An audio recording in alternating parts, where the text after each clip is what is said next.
이제 전립선 비대증이 있는 환자분들이라면 당연히 이제 홀랩 수술에 대해서 관심이 좀 많으실 것 같은데요.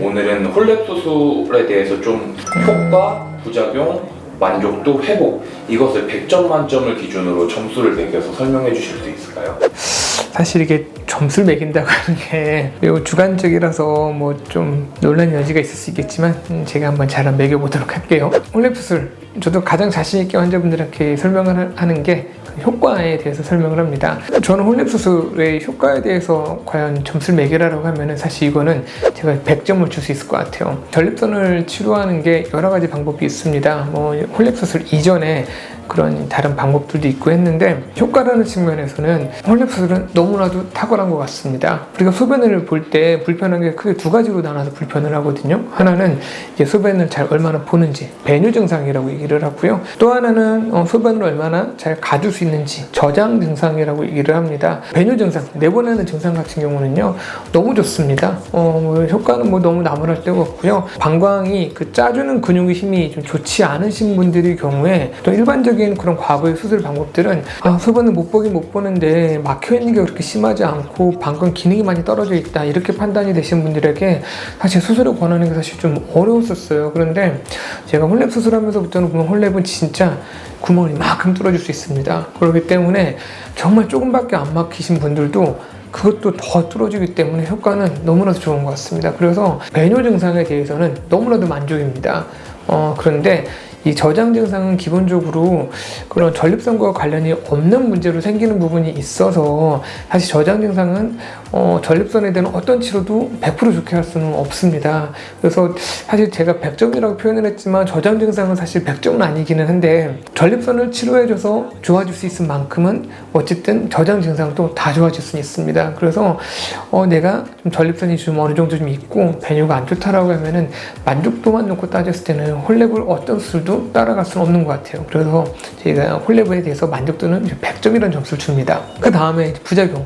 사실 홀랩 수술이 제일 약한 게 사실 이 부분입니다. 이게 홀랩 수술이 진짜 효과라는 측면에서 너무 뛰어난데 부작용이 많지는 않지만 성생활을 내가 어느 정도 즐기고 있는지를 굉장히 중요하게 생각을 합니다.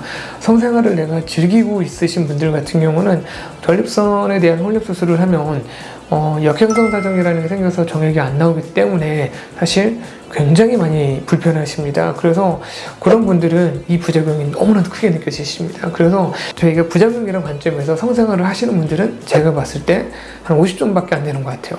그런데 내가 성생활을 하지 않으신 연령대의 분들, 보통 이제 70 넘으신 분들은 물론 70 넘으신 분들 중에도 뭐 성생활을 원활하게 하시는 분이 계시긴 하지만 보통 그 정도 연배 되시면 잘 안 하시거든요. 그러면 그 정도 됐을 때 내가 역행성 사정이라는 거에 대해서만 괜찮게 느끼시면은 사실 나머지 부작용은 별로 크진 않습니다. 뭐 자잘하게 요실금이 좀 생길 수 있고 요실금이 초반에 생겼다가 좀 천천히 좋아지는 경향이 있고 좀 약간 애매하면은 방광이 좀 다치는 일이 생길 수 있다. 뭐 드물게 그런 일이 생기긴 하지만 실제로 그런 일이 생기는 확률이 방광 다치는 일은 1%도 채 되지는 않고요. 요실금도 단기적으로 한두 달은 좀 있을 수 있지만 그렇게 길게 가지는 않기 때문에 그래도 한 90점 정도? 굉장히 괜찮은 정도죠. 그 정도면 그 정도 생각하시면 하면 될 것 같습니다. 그리고 전립선 비대증을 치료하고 나서 이제 회복이라는 관점에서 봤을 때 홀랩 수술과 같은 그런 레이저 수술이 나온 이후부터는 이 전립선 수술이 1박 2일이 가능해졌어요. 근데 그런 레이저 수술이 나오기 전에는 보통 짧아도 3박 4일, 좀 길으면 5박 6일 이렇게 입원을 하셨거든요. 다시 얘기하면 회복이 굉장히 좀 더딘 편이셨습니다. 그래서 레이저 수술, 홀랩 수술을 포함해서 나오기 전에는 회복이 좀 길었기 때문에 그때는 회복이 좋았다라고 말하기는 어려운데 요새 같은 경우는 그 홀랩 수술 같은 경우는 보통 저희 병원 같은 경우는 오늘 수술하시고 다음날 가시는데 당일 가기 원하시는 분들은 당일날도 귀가도 가능하십니다. 그만큼 회복이 굉장히 빨라져서 회복이라는 관점에 대해서는 제가 봤을 때는 한 95점 정도 줄 수도 있을 것 같아요. 그래서 수술하고 직후에 다음날 소변줄을 빼고 정상적인 배뇨가 잘 보여진다라고 하면은 그 다음날부터 거의 어느 정도의 활동도 다 가능하십니다. 내가 출근해서 일을 하셔야 되는 분들 같은 경우는 출근해서 일하는 것도 다 거의 가능하기 때문에 회복이라는 점수에서도 그런 홀랩 수술은 높은 점수를 줄 수 있을 것 같습니다.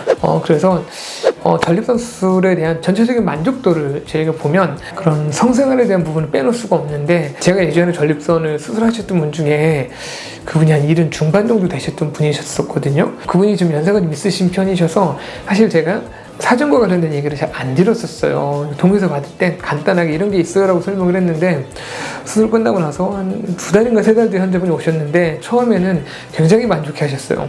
나 너무 좋다 이렇게 말씀하셨는데 2달 3달 오더니 저한테 조심스럽게 오더니, 야 근데 이상하다, 이거 왜 정액이 안 나옵니까? 라고 저한테 얘기를 하시더라고요. 그래서 요거는 제가 충분히 설명을 드렸는데 이런 역행성 사정이라는 게 생깁니다 라고 하니까 그분께서 제 말을 잘 이해를 못 하셨던 거예요. 그래서 저한테 너무 많이 뭐라고 하셨습니다. 나 이거 역행성 사정 생기는 거 알았으면 수술 안 했을 거라고, 그러면서 얘기를 많이 하셨었거든요. 제가 이걸 드리려고 하는 건 이 수술의 만족도가 역행성 사정과 같은 그런 성기능과 관련된 부분에 대해서 내가 더 이상 필요가 없다, 이런 분들은 정말 95점은 줄 수 있을 만큼 굉장히 효과적이고 좋은 치료입니다. 그런데 그런 성생활과 관련된, 특히 역행성 사정과 관련된 부분에 대해서 꼭 내가 보존이 되기를 원하시는 분들은 사실 절대 95점이라고 할 수는 없을 것 같아요. 이제 그런 분들은 제가 만족도를 여쭤보면 50점도 안 나올 것 같긴 합니다. 그래서 그런 성생활과 관련된 부분에 대해서 내가 문제가 없다라고 느끼시는 분들에 대해서는 그렇게 얘기를 드리고요.